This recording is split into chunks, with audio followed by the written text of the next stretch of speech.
Jeg går her og tænker på det seneste års tid. Det har jo egentlig været ret vildt på mange måder.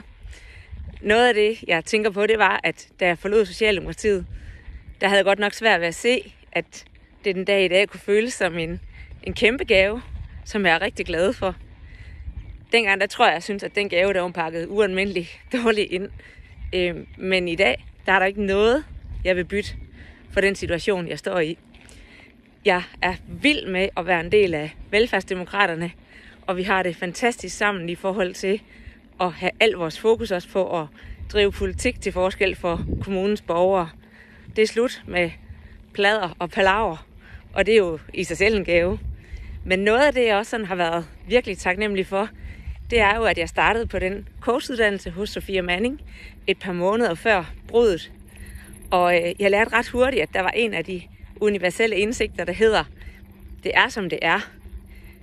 Og det tog jeg sådan ret hurtigt til mig. Og det betyder så også, at der er nogle ting, som sker, som jeg ikke har indflydelse på. Men det, jeg har indflydelse på, det er jo, hvordan jeg vil tilgå det, der sker omkring mig. Hvad jeg vil bruge min energi på, hvad for nogle kampe jeg vil tage, eller for den sags skyld, hvad jeg egentlig sådan vil fokusere på og bare være i, frem for at tænke, at jeg hele tiden er noget, der skal forandres. Det er jo ikke sikkert, det skal.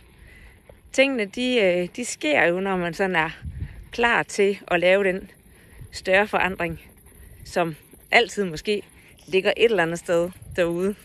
Så alt i alt, jeg er glad og godt tilpas.